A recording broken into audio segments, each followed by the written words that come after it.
Buenas tardes, bienvenidos a todos, gracias por venir a la segunda conferencia de la cuarta muestra modernista de Cartagena de Levante.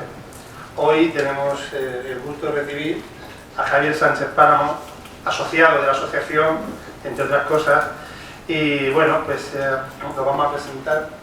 Bueno, pues Javier es un gaditano, afincado en Cartagena ya más de 10 años, ¿verdad? Pues sí, por ahí andará. Prefiero no hacer la cuenta. Porque... No quiero hacer la cuenta porque se acuerda de la edad que tiene y tampoco quiero recordarlo. Bueno, pues ya visitaba Cartagena, como estaba en la Marina y se acercaba por estas tierras. Bueno, Javier es graduado en Historia del Arte, es máster en egiptología, aclaro el tema, ¿verdad? Es seminarista de escritura jeroglífica, también nos va muy bien al tema de hoy, comisario de exposiciones de arte, docente para la formación profesional, informador turístico local y regional. Es profesor en la UNED y tutor, profesor externo en la Universidad de Murcia, máster en Historia y Patrimonio Histórico, profesor autónomo de humanidades, Historia, Lengua Española, etc., latín y griego. Trabaja actualmente en la UNED, es profesor y tutor, colaborador en la textura y la actualidad en onda regional. Voy pasándome la tableta. Vale. Estás aquí. Es simpático. Muy bien. Bueno, ha hecho infinidad de ponencias y artículos en prensa y en otras revistas especializadas. Y bueno, pues hoy lo tenemos aquí para hablarnos de la influencia de Egipto en el modernismo. La verdad que podríamos hablar decir que bueno que tiene que ver Egipto, que es de miles de años para una historia que tiene hace 120, 130 años como el modernismo.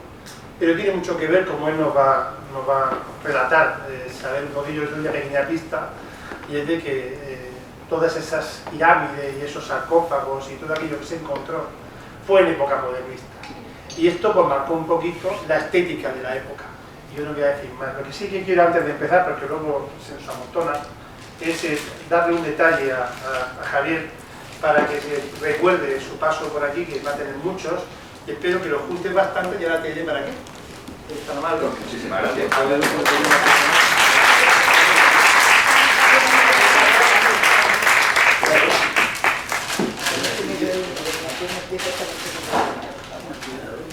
Bueno, como veis, es un azulejo. Ya sabéis que los azulejos en la época modernista es un detalle muy a tener en cuenta. Y la idea es de que pueda alicatar algún día el cuarto baño. O antes de que venís muchos años. Bueno, pues nada, pues ya vamos a dejar que nos ilustre y nos hable sobre el tema. Bueno, pues buenas noches a todos. En primer lugar, agradecer a la asociación, especialmente a ti, José Antonio, la posibilidad de estar esta tarde hablando de un tema que me apasiona, como es el Antiguo Egipto, las múltiples vertientes que tiene la cultura egipcia.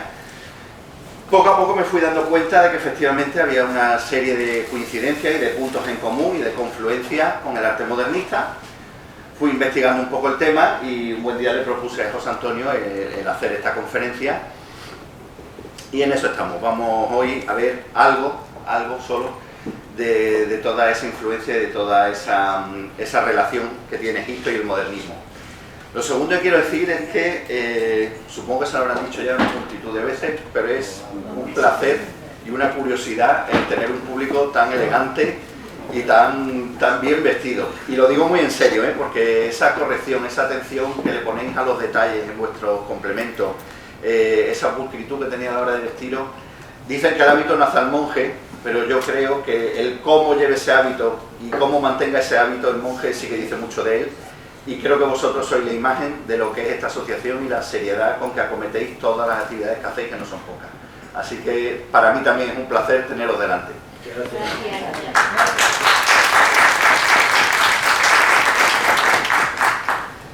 Que esto no es para caer bien, que después me aplaudáis. Si lo hago mal, me lo decís. Yo no he venido vestido para la ocasión. Como saben, les voy a hablar del Antiguo Egipto. Tenía la opción de venir en faldellín y sandalias, pero me pareció que no tenía tampoco que hacerle pasar a ustedes un mal rato. Bueno, muchos de ustedes cuando vieron el título de la conferencia en su día se preguntarían qué pinta el Antiguo Egipto en una jornada modernista. Y eso es precisamente lo que esta noche vamos a dilucidar. No solo con imágenes de lugares y de tiempos lejanos, sino que he procurado traer elementos cercanos y cotidianos que todos tenemos al alcance de la mano y que todos conocemos. Y de ahí el título de la conferencia. El Antiguo Egipto es algo lejano en el tiempo, pero cuyo legado cultural está muy cerca de nosotros, mucho más cerca de lo que a veces nos creemos. Inevitablemente por cuestiones de tiempo, y solo voy a poder abrir pequeñas ventanas para que ustedes vean toda esa confluencia de la que ya llevo hablando. Egipto nos ha legado muchísimas cosas, muchísimas. Para empezar, algo tan cercano, tan cotidiano y tan del día a día como el pan y la cerveza. Habrá muchos que digan que la cerveza es el mejor legado que ha dejado el mundo. Muy buena gente, Pero incluso hicieron más cosas a partir de eso. Pero como esas pocas.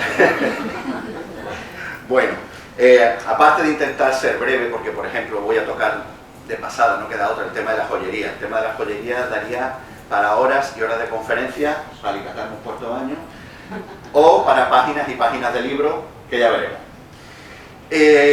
Habría que empezar diciendo que la influencia de la cultura egipcia, para ir entrando en materia, no solo se da sobre el modernismo, sino que tiene muchísimas cuestiones en las que ha influido la cultura egipcia. He traído algunos ejemplos para que nos hagamos una idea. Aquí tenemos una estatua de bulto redondo que ha llegado a nosotros con su nombre latinizado. Esto se le llama una Isis lactantis. Es una estatua de la diosa Isis, con Horus en su regazo, que se dispone a amamantarla. Esto no es otra cosa de una prefiguración de algo que muchos de ustedes ya tendrán en mente. La famosa iconografía, tantas veces pintada y en esculturas y demás, de la Virgen María dando de amamantar al niño. Otra influencia de la cultura egipcia, de la religión egipcia en este caso, la mal llamada cruz griega. ¿Qué tenemos aquí? Porque además hay cosas aquí que nos van a interesar para el desarrollo de la conferencia. Esto es una pintura que adorna la tumba de Tutankamón, el escribidísimo, fotografiadísimo y grabadísimo Tutankamón. Les voy a contar un secreto, ahora que estamos en confianza, un pequeño cotilleo de egiptólogos.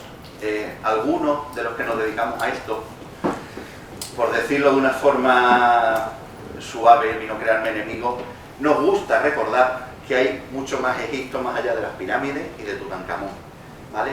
No voy a decir que estamos un poquito hartos de Tutankamón, por supuesto sin quitarle ningún mérito al descubrimiento de Howard Carter y a lo que supuso para la historia de la egiptología, que como verán luego lo voy a poner en su sitio, en el buen sentido de la palabra. Bien, ¿qué tenemos aquí? ¿Se ve los colores un poquito raros? Tenemos, aquí perfecto, tenemos al dios Anubis, que era el dios de la momificación, era el que protegía todo el proceso de la momificación, y tenemos a la diosa Hathor. Como ven, ambos portan ese símbolo que se llama Ang. Solía representarse casi siempre a los dioses con ese símbolo en la mano, y este señor que está en medio es el joven Tutankamón. ¿Qué está haciendo la diosa Hathor con la otra mano, en la que también lleva un Ang? Bueno, recuerden lo que les voy a contar, porque hacia el final de la conferencia, dentro de 4 o 5 horas,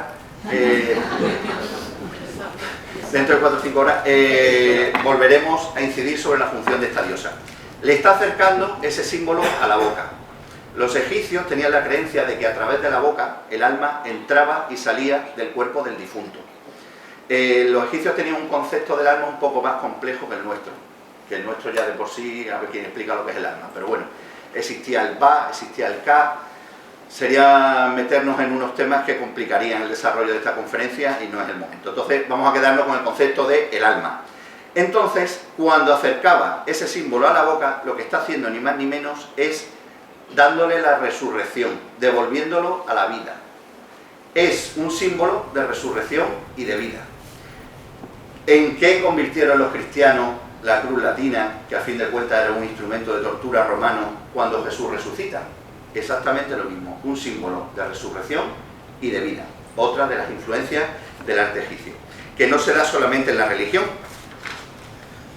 Por ejemplo, aquí tenemos una representación artística del llamado Zodíaco de Dendera, en el que se plasmaron multitud de constelaciones y de agrupaciones estelares, de las cuales muchas de hoy en día las seguimos teniendo con el mismo nombre, y además ha llamado la atención de los astrónomos y sigue llamando con los medios que tienen hoy en día la exactitud de las posiciones de las distintas constelaciones con que supieron representarlas. Por ejemplo, tenían controladísimo el tema de la estrella Sirio. La estrella Sirio tiene la particularidad de que no está siempre visible, pero sabían perfectamente hacia dónde tenían que mirar para esperarla. ¿Por qué? Porque cuando salía la estrella Sirio en el horizonte, quería decir que estaban entrando en la época de las inundaciones del Nilo. Era un antecedente de las inundaciones. Las inundaciones eran vitales para la cultura y para la vida en Egipto. Egipto no hubiera podido existir si no hubiera sido por ese régimen tan particular de inundaciones del Nilo. Por supuesto, ya que estamos hablando del Nilo, fueron grandes maestros en ingeniería hidráulica, para contener la inundación, para controlarla, para llevarla a su provecho, en navegación fluvial. Fueron unos grandes expertos también en medicina, no solo por la momificación, como se suele pensar siempre, sino que llegaron a altísimos niveles en oftalmología. La fuerte irradiación solar, el viento, la arena, hacían al parecer que las infecciones oculares estuvieran al orden del día, porque las Ray-Ban todavía eso no lo habían controlado, eso no lo tenían. Incluso en traumatología se han encontrado momias con prótesis del dedo gordo del pie. Esa foto no la he traído porque era un poquito desagradable, ¿no? Pero se han encontrado momias con prótesis. Estamos hablando de una civilización de 4.000, 5.000 años. Por supuesto, también llegaron a un grandísimo desarrollo en arquitectura y en orfebrería, de la que ahora vamos a hablar un poco. Pero vamos a entrar en materia con el modernismo. Bastaría decir, tal vez, como bien saben ya ustedes, a través de los grandes conferenciantes que me han precedido a lo largo de estas jornadas, que una de las cualidades del modernismo fue el gusto por lo exótico y, consecuentemente, la influencia del arte oriental. Ya con esto que he dicho nos podríamos ir a casa, ya daríamos la conferencia, pero bueno, ya que tenemos este salón, nos han cedido tan amablemente, vamos a aprovechar un ratito más. Antes me he dicho 4 horas, ya la quieres terminar.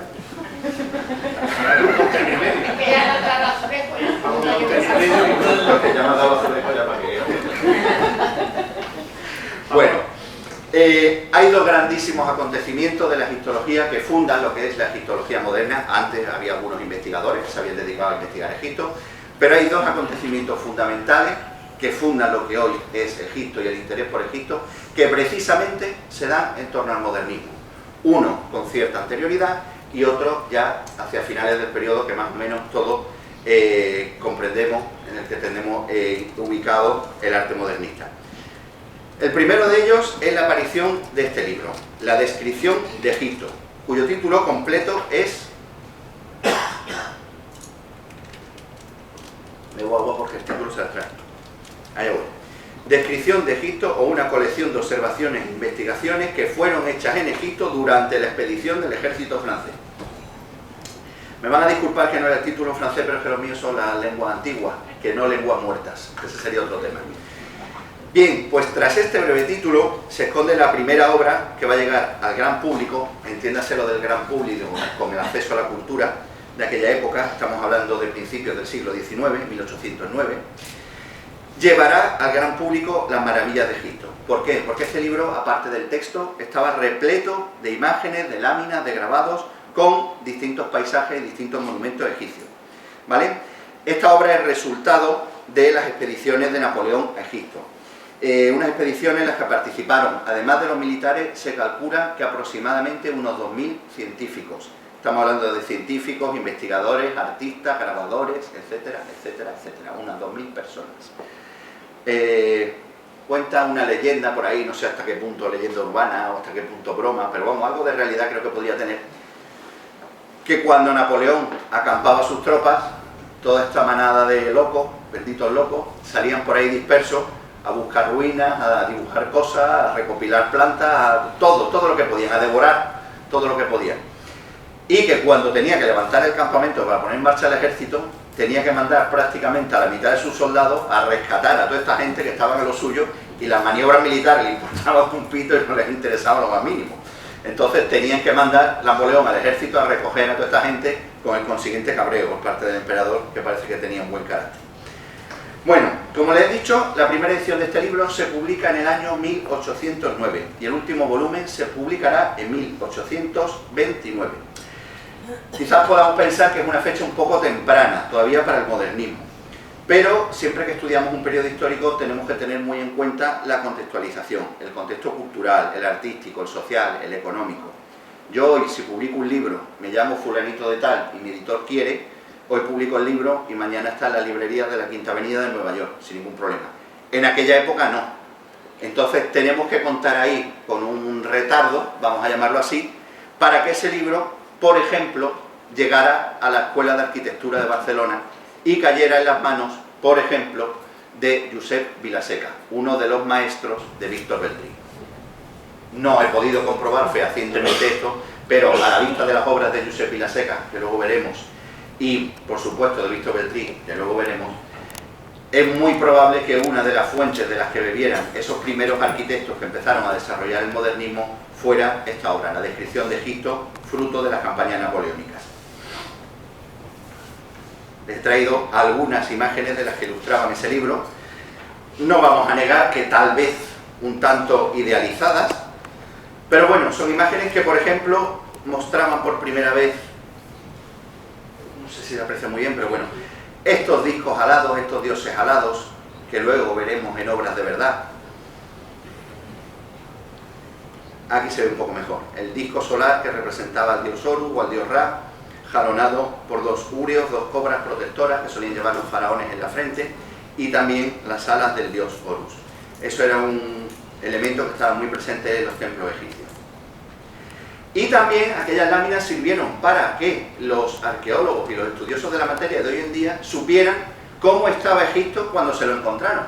Por ejemplo, en esta imagen vemos la famosísima esfinge de Gizeh, que está muy deteriorada en comparación con hoy día. Para empezar, está prácticamente enterrada entera, salvo la cabeza. Eso también es una fuente histórica y una fuente literaria a la que acude habitualmente, se sigue acudiendo por parte de los egiptólogos modernos. El otro gran acontecimiento, Tutankamón. El otro gran acontecimiento fue el descubrimiento en el año 1922 por parte de Howard Carter de la tumba de Tutankamón. Tutankamón fue un faraón, en algunos sitios, algunas personas dicen que fue un rey que no tuvo importancia, que fue irrelevante.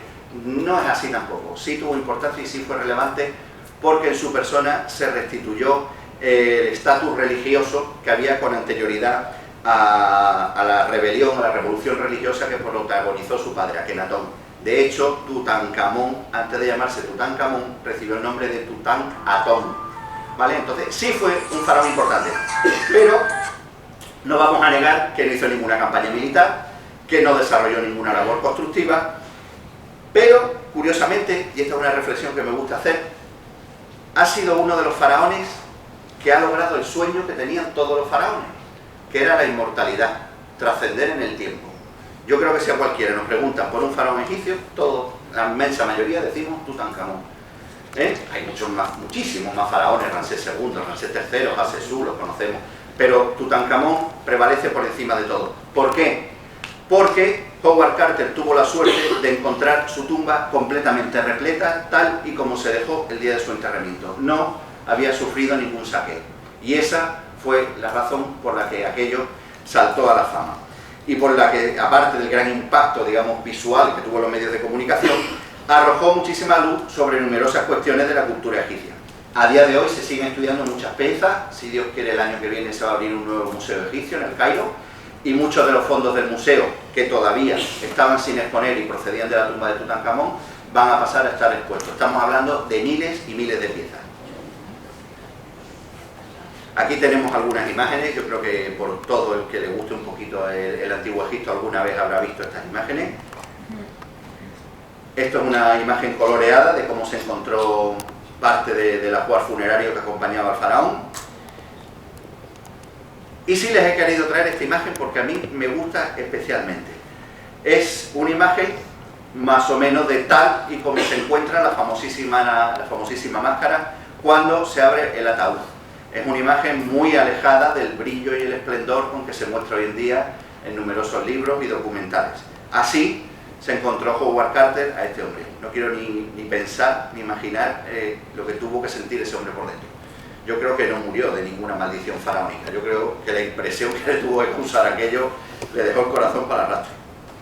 Bueno, y aquí tenemos algunos de los personajes de aquella época con una estética característicamente modernista, no se lo tengo que explicar a ustedes. Aquí tenemos a la derecha del todo al currante, a Howard Carter, al arqueólogo. Este señor de aquí es Lord Carnarvon, el capitalista, el que financió la obra. Y estos, pues bueno, no sé muy bien quiénes son, pero está claro que son parte de esa visita a la que se apuntó todo el mundo rápidamente en cuanto Howard Carter dijo lo que había descubierto. Bueno, como muy bien saben ustedes, los modernistas son muy aficionados a los picnics. Hasta tal punto son aficionados que en pleno Valle de los Reyes, rodeado de piedra, de arena y bajo un sol de justicia, también hicieron su correspondiente picnic. Faltaría más. Yo no sé muy bien en qué consistió el catering ese día, pero yo creo que si los coge hoy sanidad. Así que recuerden ustedes en el próximo picnic modernista que hagan que están siendo herederos de una larga y lejana tradición. Y aquí, con el descubrimiento de la tumba de Howard Carter, aparece una primera conexión directa entre Egipto y el modernismo, porque casi de forma inmediata la prestigiosa firma Cartier lanza una colección de joyas basada en los descubrimientos de Howard Carter, basada en los objetos que se habían descubierto en la tumba de Tutankamón. Aquí tenemos, por ejemplo, una representación del dios Khepri, o Khepri, era el dios escarabajo, que los egipcios creían, igual que el escarabajo va empujando su bola de estiércol, ellos creían, o lo asimilaban con que iba empujando el sol. Una vez más, igual que hemos visto antes, jalonado por los dos urios, por las dos cobras protectoras y por las alas del dios Horus. Aquí tenemos más imágenes, de nuevo el escarabajo alado, unos alfileres con la diosa leona, Sekhmet, y con una cabeza de Isis. Pero no solo hicieron joyas, también lanzaron, por ejemplo, este reloj de mesa en forma de pilón, o este diseño de un bolso, que no sé si se llegó a realizar, esto es solo el diseño, el dibujo, pero que en cualquier caso, si se hubiera realizado, hubiera sido perfectamente viable. Representa una escena bucólica de dos egipcias recolectando la flor de loto o la flor de papiro. Incluso en una publicación de la época ya se nos habla en un artículo de la influencia de Tutankamón en la joyería moderna, ¿vale?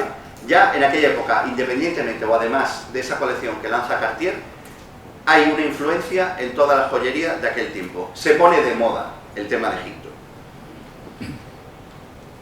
Aquí tenemos otra pieza de la colección Cartier. Bueno, los seguidores del Facebook, los que tengan buena memoria, los seguidores del Facebook de la Asociación Modernista, a lo mejor ya se acuerdan del truco.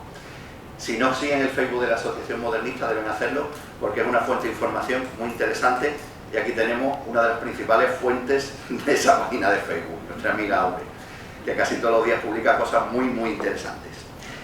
Esto no es de ninguna colección modernista, estos son dos brazaletes de plata con motivo de mariposas, como pueden ver ustedes. Se encontraron en un cilindro, como si fuera para una exposición, dos distintos, con 5 o 6 brazaletes cada uno. Esto pertenece al ajuar funerario de la reina Geteferes. No nos suena ni sabemos quién es, pero si les digo cómo llamábamos a sus hijos, a lo mejor sí. Era la madre del faraón Keops de la cuarta dinastía, el famoso faraón de la primera pirámide, Keops, Kefren y Miquerino. Pues el más antiguo de ellos, la madre, tenía en su ajuar funerario estos brazaletes. Estamos hablando del 2600 a.C. Esto quiere decir que estos brazaletes tienen como 4600 años de antigüedad, aproximadamente. Si cualquiera de las señoras aquí presentes hoy hubiera traído un brazalete de eso, hubiera pasado perfectamente por una joya modernista más, sin ningún problema. De hecho, el motivo de las mariposas que estamos viendo en estos brazaletes será ampliamente usado en la orfebrería modernista. Yo he buscado algunas imágenes, sinceramente no he tenido que hacer una gran labor de investigación.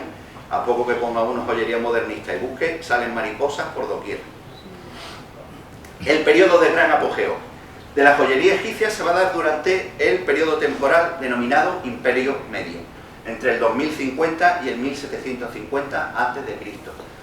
Rápidamente, el periodo histórico egipcio se divide en Imperio Antiguo, primer periodo intermedio, Imperio Medio, segundo periodo intermedio y Imperio Nuevo.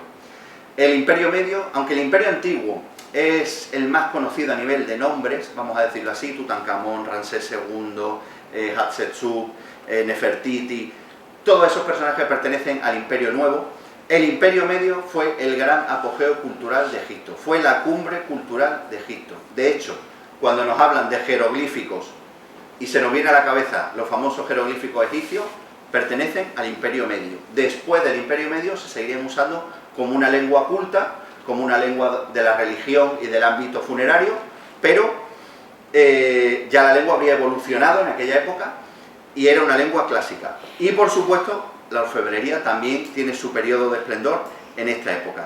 Les he traído unas pequeñas muestras del tesoro de una princesa que se llamaba Numet, en la que destacan especialmente las diademas.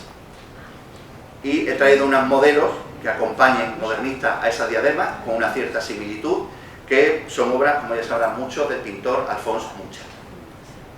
Aprobada. Vale, pues estas son, pero las diademas no son de Alphonse Mucha, las diademas son de la princesa Numet. Aquí vemos otra. Todas, por supuesto, todo este material, no se lo he dicho, pero por supuesto que esto no es plástico de los chinos.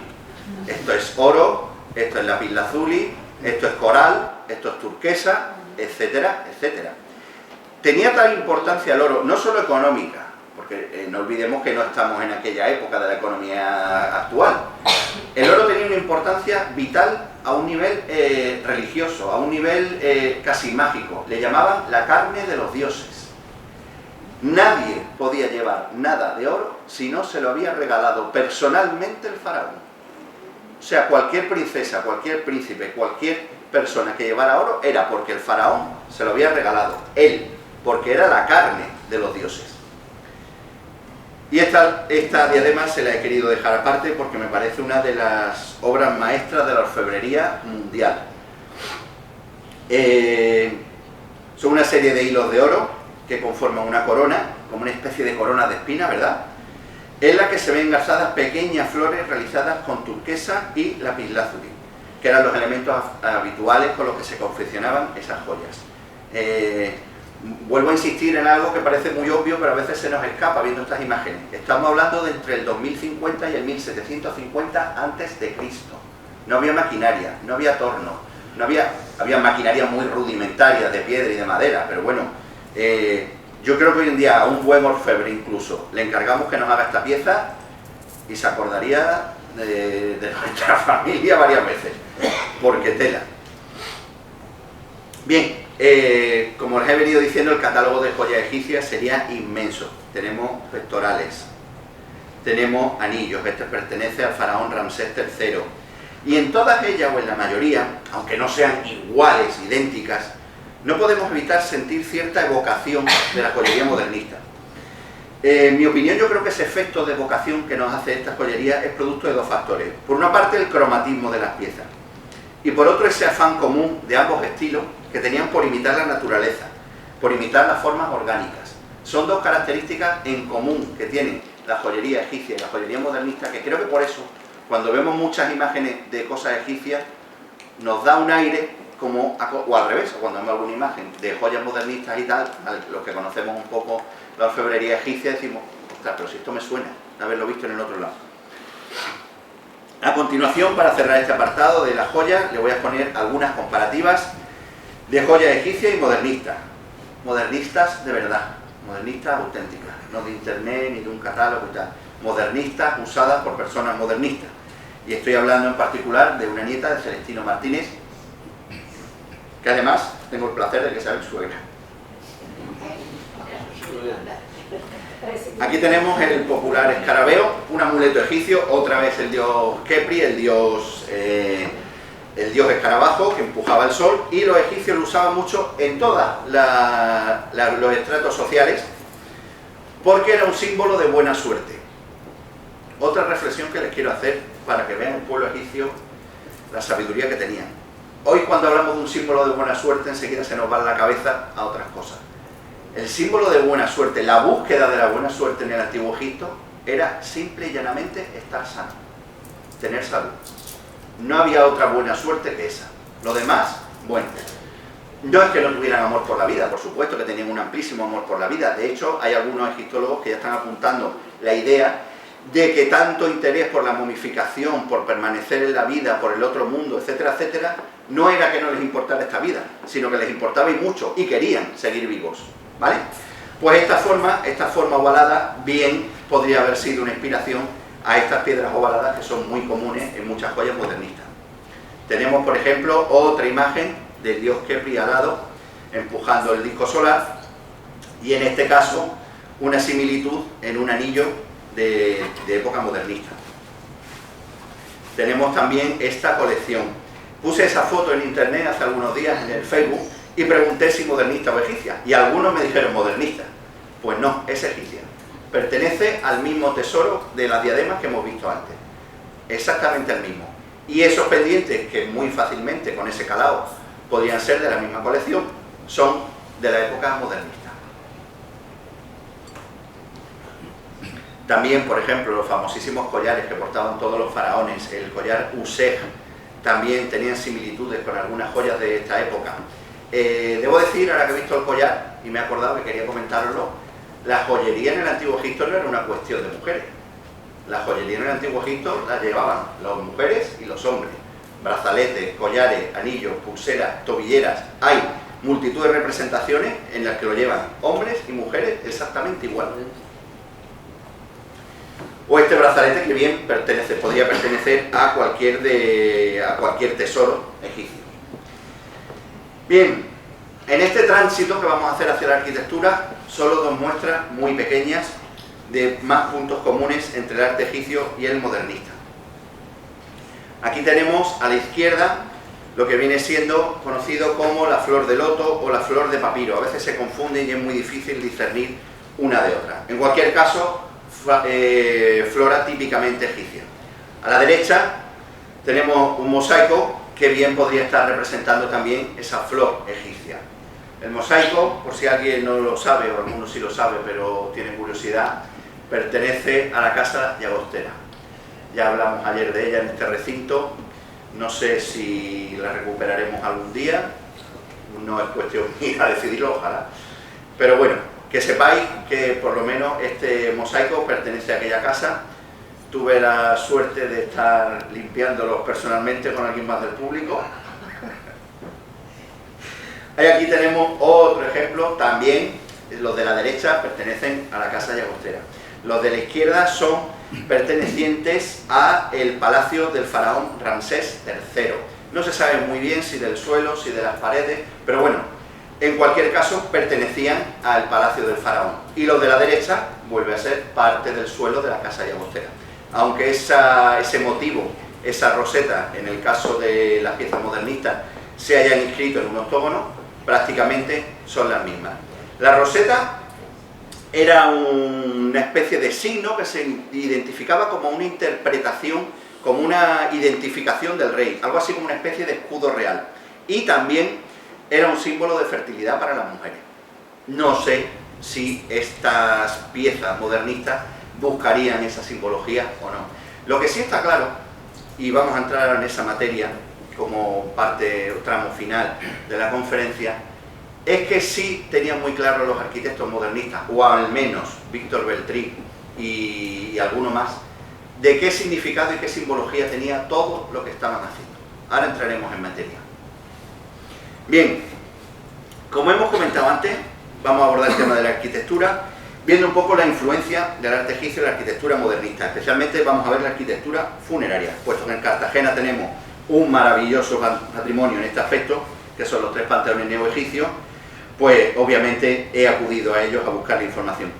No sin antes lanzar la posibilidad de que comentemos, cuando hablamos de la descripción de Egipto, comentamos que tal vez ese libro, la descripción de Egipto, hubiera servido de inspiración a algunos arquitectos catalanes. Aquí tenemos el Panteón de la familia Batlló, obra del arquitecto Josep Vilaseca, que fue maestro a su vez de Víctor Beltrí, y ya vemos algunos elementos egiptizantes. Por ejemplo, aquí, la forma en talud de la entrada, de la que ahora hablaremos. Por ejemplo, el crismón cristiano, pero que está jalonado por estas alas de halcón. Por ejemplo, esta columna con acanaladura que podían hacer alusión a la vegetación egipcia.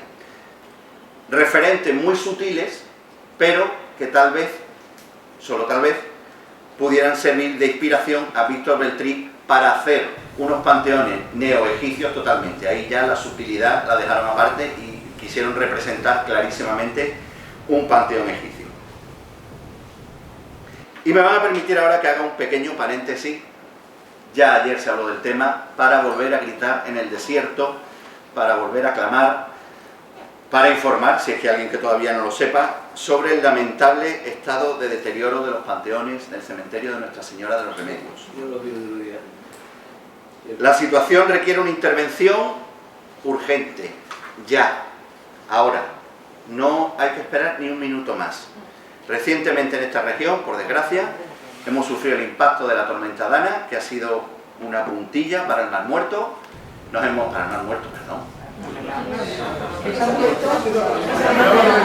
Bueno, no me he equivocado mucho. Para el Mar Menor Muerto. Y la gente, bueno, pues nos lanzamos a la calle, nos manifestamos y con mucha razón y efectivamente es un clamor y hay una solución, hay que buscar una solución con urgencia. Bueno, pues comparativamente, insisto, la urgencia por intervenir en el cementerio de los Remedios es equiparable a la urgencia que tenemos de recuperar el Mar Muerto. ¿Qué ocurre? Ya lo sé perfectamente que en el cementerio no peligra la vida de nadie, no hay ninguna flora a destruir, no hay ninguna fauna a destruir, no peligran los empleos de nadie, no peligra el sustento de ninguna familia, allí solamente hay piedras. Pero las piedras son el patrimonio. Y el patrimonio no es una palabra bonita que nos hemos inventado los historiadores del arte para hablar y para quedar bien y para que vean que somos gente comprometida. Y no. El patrimonio es lo que fueron nuestros antepasados. El patrimonio es lo que fueron y lo que hicieron nuestros padres, nuestros abuelos, nuestros bisabuelos, etcétera, etcétera. El patrimonio es nuestro pasado y por tanto parte de lo que somos en este presente. Y si no se hace algo, no se va a recuperar y las generaciones venideras, nuestros hijos, nuestros nietos, nuestros bisnietos, no van a poder disfrutar de ese patrimonio porque ya hay una parte importantísima de ese patrimonio que está destruido.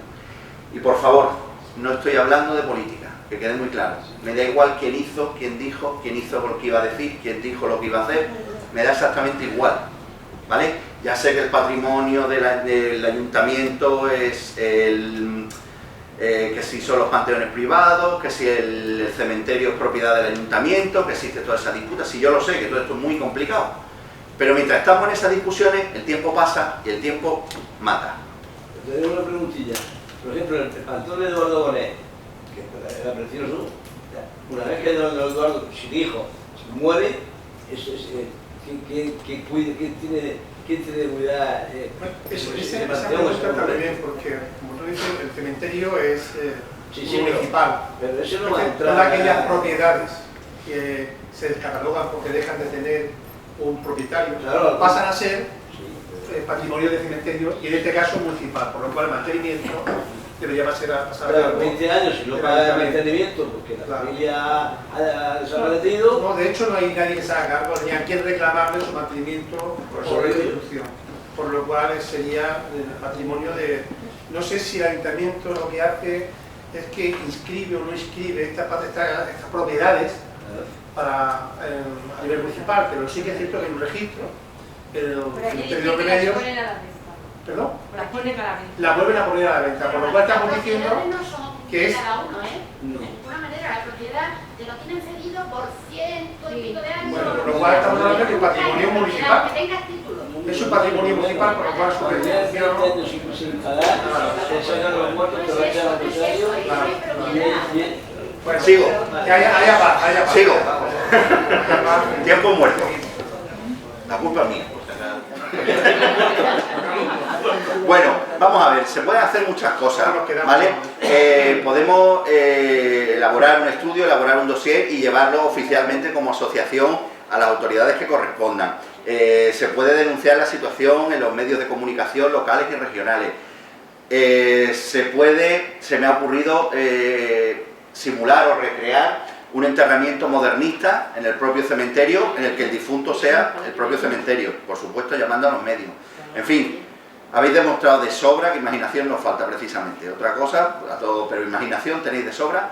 Y, quizás estoy proponiendo cosas menos amables o menos divertidas, pero yo creo que como amantes del modernismo que somos, casi todos los presentes aquí, es necesario que hagamos algo. O por lo menos, no lo digo como excusa, que se vea que hacemos algo, que hay alguien que está preocupado por ese tema. Bueno, cierro paréntesis. Volvemos a Cartagena. Vamos a empezar por el panteón de Celestino Martínez. Este que tenemos aquí y que bien conocéis todos, pero a lo mejor no conocéis todo lo que se ve ahí. Data del año 1921 y aunque su autoría no está plenamente corroborada, todo apunta a que es obra de Víctor Beltrí, casi sin ninguna duda. Simplemente, ya que hoy estamos escribiendo este relato basándonos en las imágenes, solo les voy a mostrar brevemente el panteón de la familia Martínez Oliva en Mazarrón, que ese sí tenemos constancia que pertenece a Víctor Beltrí. Yo creo que las similitudes son obvias y no hay que entrar en más. No obstante, tengo dos testimonios que para mí están fuera de toda duda, que me corroboran la autoría de Víctor Beltrí. Una es la nieta de Celestino Martínez, a la que pertenecían las joyas que hemos visto anteriormente, que no tiene ninguna duda al respecto, y otra, la de nuestro compañero Guillermo Cegarra, que estuve conversando con él y él tampoco tiene ninguna duda de que esa obra es de Beltrí.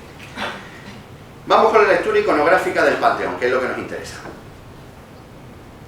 Como podemos comprobar, en este primer panteón, pese al claro predominio de los elementos egipcios, hay también elementos de otros periodos artísticos. Eso es algo propio del eclecticismo que se daba en esta época. El acceso viene dado por una desarrollada escalinata, que era un elemento que el arte romano añade a las estructuras tipo de los templos griegos. De hecho, el tipo de planta que tiene este templo, este panteón, se denominaría tetrástilo in antis, es decir, 4 columnas en la parte frontal, y eso proviene de la arquitectura griega. Pero en el alzado es donde el arte egipcio se muestra sin incertidumbres. En primer lugar, el perfil, esta forma, ¿de acuerdo? Aquí. Esta forma troncopiramidal adquiere forma de pilono, que empleaban los templos egipcios en sus accesos, normalmente en número de 2. Aquí los tenemos. ¿Vale? Esto era el acceso habitual a un templo egipcio, tenía 2 pilonos que normalmente estaban unidos por un dintel que daba lugar al vano de entrada. Bien, vamos con la decoración de la base de las columnas. Esta de la izquierda es la del panteón de Celestino Martínez y esta una columna de un templo egipcio real. ¿Qué estamos viendo aquí? Son hojas de loto, una decoración habitual de los templos egipcios, porque era una planta vinculada precisamente con el Renacimiento, ¿vale? Uno de los mitos cosmogónicos egipcios contaba que el sol nacía de una flor de loto, que estaba flotando sobre las aguas primigenias. Luego, ya simplemente esos trazos eran de por sí un símbolo de resurrección, o un deseo de resurrección. Los capiteles centrales representan de forma muy preciosista la cabeza de la diosa Hathor, los llamados capiteles, precisamente por eso, atóricos. La diosa Hathor tenía multitud de facetas, era una diosa muy divertida. Bajo su tutela estaba el amor, la música, la embriaguez, el sexo, la felicidad, etc. Pero ¿se acuerdan de lo que estaba haciendo esta diosa con Tutankamón? Le estaba devolviendo la vida, le estaba dando la resurrección. Otro de los mitos egipcios, en Tebas, a esta diosa se la denominaba Señora de Occidente, porque al ocaso era la que se tragaba al sol y entonces iba llevando al sol en su seno para protegerlo durante su transcurso por el inframundo, para luego, a la mañana siguiente, volver a darlo a luz. Es decir, cumplía una función de resurrección, de acompañar al difunto en el tránsito.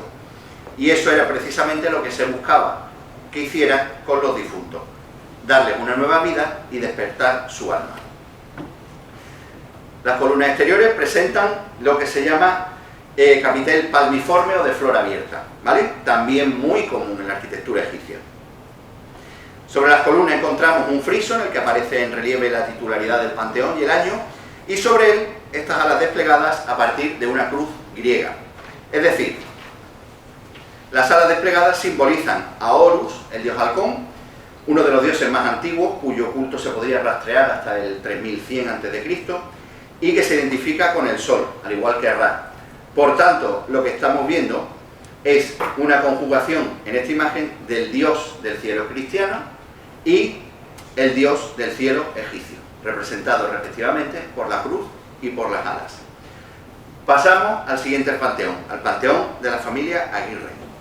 También este sí que tenemos muy claro que es obra de Víctor Beltrín, por la forma, por la tipología, por la ubicación y porque está firmado. Mayormente. ¿Vale? Por si alguien no lo sabe, puede buscarlo si acude a visitar el panteón. En esta zona de roca fingida, por aquí, está la firma de Víctor Beltrín, ¿vale? De momento, si sigue el deterioro y sigue nadie sin ocuparse, es muy probable que esa firma acabe por borrarse. Vale, si se fijan, hay muchos elementos que ya hemos comentado del anterior panteón. De hecho, como fue anterior, a mí incluso se me ocurre que Víctor Beltrín pudo ensayar aquí algunas cosas que luego desarrolló mejor en el panteón de Celestino Martínez. Mejor o con más grandiosidad, vamos a llamarlo así, porque este panteón tiene unas dimensiones más reducidas. Las hojas de loto en la base de la columna, los capiteles palmiformes, que hemos hablado, este perfil en talud, pero vamos a centrarlo en un elemento diferenciador de este panteón, que es la curiosa grafía con la que se ha escrito el nombre de su titularidad, Aguirre. Son formas zoomorfas, reptiles, pájaros, algunos no saben muy bien qué, y una antropomorfa en esta primera letra, en la A. No sabemos muy bien el significado de esto. Guillermo cree que algo tiene que decir, ¿vale? Que algo que puede que tenga un significado en relación con el titular del panteón. Hombre, todo lo que hemos visto hasta ahora, toda la simbología de los panteones, nada es casual, ni nada parece estar por gusto, ni a nada le hemos encontrado algo que digamos, pues no sabemos qué explicación tiene, será un adorno. Nada, todo tenía alguna explicación. Por tanto, sospecho que esto también tendría que tenerla. Lo que sí les puedo asegurar, y les quiero asegurar fehacientemente, que no son símbolos jeroglíficos, bajo ningún concepto. Pudiera ser que el artesano o el artista en cuestión se basara en los signos jeroglíficos para elaborar esta tipología de letras, pero no son símbolos jeroglíficos. Es que alguna vez lo he escuchado. Vale. Vamos con el último panteón, que es el panteón de la familia Hinojal. Aquí lo de la autoría empieza a complicarse un poco, además porque este presenta un aspecto bastante diferente de los otros dos que hemos visto. Este parece que se aproxima más al Art Deco que al modernismo puro y duro, con lo cual podría entrar más en el ámbito de arquitectos como Lorenzo Ross, por ejemplo, pero tampoco tenemos seguridad en la autoría. No obstante, aunque pertenezca a otro arquitecto y casi tenga otro aspecto, volvemos a ver parte de lo mismo. La forma de pilono, el disco solar con las alas y sobre la cruz cristiana, combinando las dos grandes religiones. Las columnas, en este caso, se le llama campaniforme, pero este panteón tiene una cosa muy curiosa, que es ese friso de insectos. Unos dicen que moscas, otros dicen que abejas, otros dicen que mariposa, otros dicen que avispa. Vamos a ver. Buscando la correlación con Egipto, yo apunto dos posibilidades. Una, que sean moscas. Si son moscas, en Egipto había algo muy especial. Esto, le llamaban el collar de moscas. Y era una condecoración militar. Y además muy importante. Era una condecoración militar que se otorgaba a aquel que había molestado, atosigado, agobiado al enemigo hasta la extenuación. Como hacen las moscas. Exactamente, muy bien. Mira, no tenía yo que decir. Pues esto era una condecoración. No conozco la biografía del señor que encargara el panteón en aquella época. A lo mejor si era un militar y demás y conocía esta historia, puede ser que él quisiera también tener esa condecoración. Pero, si fueran abejas sería todo muchísimo más bonito, porque las abejas en la mitología egipcia eran las lágrimas del dios Ra, de forma que esto podría interpretarse como un llanto del dios por el difunto. O puede ser simplemente, por supuesto, que no tenga nada que ver con Egipto y que por alguna razón también es un símbolo del trabajo, también es un símbolo de muchas familias ricas conocidas a nivel internacional. No lo sabemos. ¿Que tiene relación con Egipto? Sí, todo tiene relación con Egipto en estos panteones. Nada es casual. Y ya voy a acabar contando una historia muy bonita. En el año 1838, en la meseta de Giza, con la arqueología todavía en pañales, un coronel inglés que se llamaba Howard Weiss encontró en la pirámide de Miquerinos, esta que tenemos aquí, la más pequeña de las 3 famosas pirámides de Giza, un impresionante sarcófago de basalto, con los laterales decorados, además. El sarcófago estaba vacío. Así que estos señores decidieron usarlo como contenedor para un montón de piezas, para un montón de objetos que habían encontrado por allí, sabe Dios qué objetos y de qué valor, y embarcar todo ello a bordo de la goleta Beatrice. El barco zarpa de Alejandría, hace escala en Malta y allí se pierde su pista. Les voy a leer una frase del prestigioso egiptólogo Stephen Edwards en su obra Las pirámides de Egipto. La goleta se hundió en algún lugar entre Malta, de donde zarpa el 30 de octubre de 1838, y el puerto español de Cartagena. Los más optimistas creen que están muy cerca de aquí. Yo también quiero creerlo. ¿Vale? Yo también quiero creerlo. Y quién sabe si todo ese influjo egipcio que hemos visto brevemente esta tarde, pues lo estamos recibiendo por obra y gracia del faraón Miquerinos. Y ahora sí, para acabar les he traído una frase del libro de las enseñanzas de Taotep, un escriba que escribió una serie de sentencias muy célebres con el fin de educar a los futuros faraones. Y una de ellas decía: que sea yo capaz de transmitir las enseñanzas de quienes nos precedieron, aquellos que antaño escucharon a las potencias divinas. Yo espero haber sido capaz esta tarde de haberles transmitido algo de la fascinante civilización egipcia. Sí. Muchas gracias.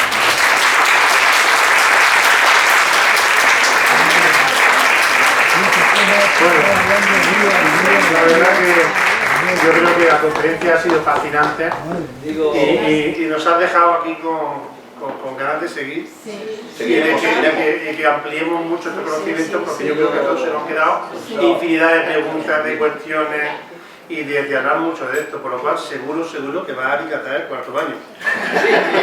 Así que, bueno, pues deciros también de que, bueno, que él se va a comprometer con la asociación como asociado y como intelectual, que es en la serie literaria de la asociación, donde vamos a, si Dios quiere, pues sacar también volúmenes, lógicamente, que traten de esta materia, y en el modernismo no solamente cartagenero, sino mucho más amplio para que tengamos alcance a todo aquellos sitios donde podamos hablar de este tema. Por lo cual la asociación se enriquece de una barbaridad, un tema que creo que hemos descubierto hoy, donde podemos irnos 4.000 años atrás, cuando hablamos de una historia de hace 100 años atrás, que es la vinculación que podemos tener, y lo que podemos seguir descubriendo seguro, sí, segurísimo. Como os he contado, esta ha sido una breve pincelada para que veáis que hay unas conexiones. Si profundizamos en esto...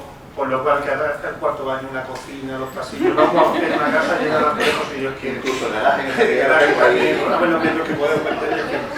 Yo creo que tenemos que volver a darle las gracias a Javier y que bueno, pues estamos encantadísimos de lo que has hecho hoy. Nada, gracias a vosotros por permitirme hablar de un nuevo Egipto aplauso para... y ese proyecto literario que voy a iniciar.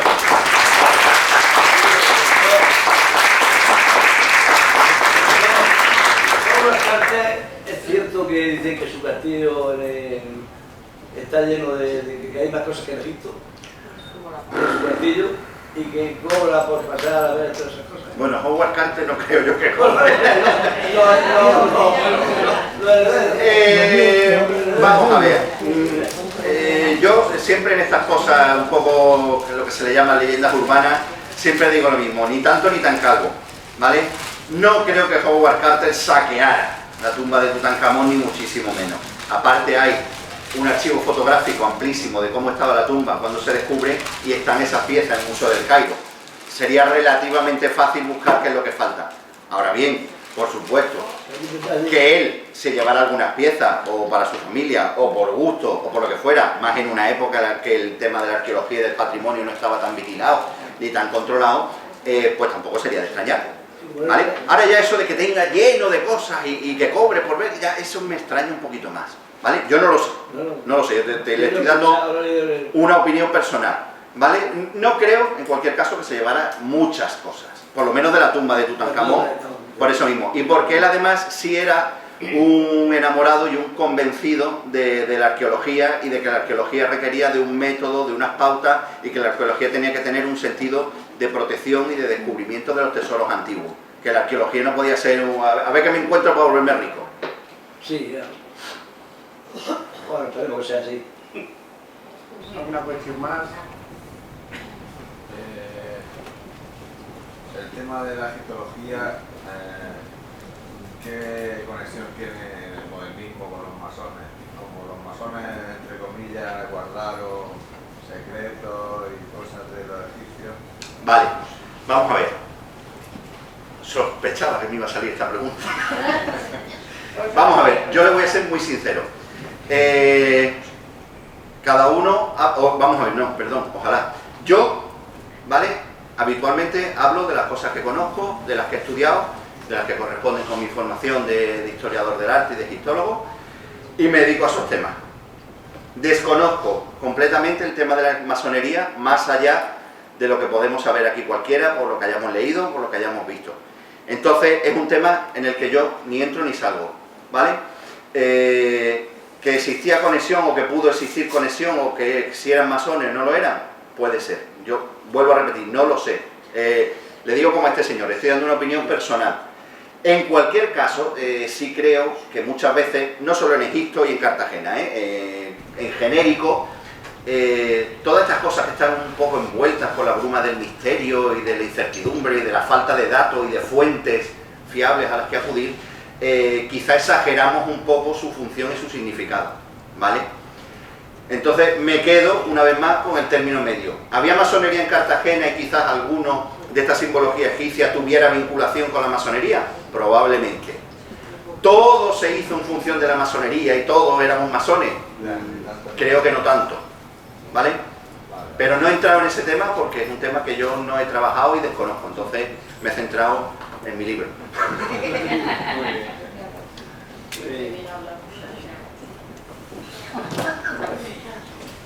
Luego te pago.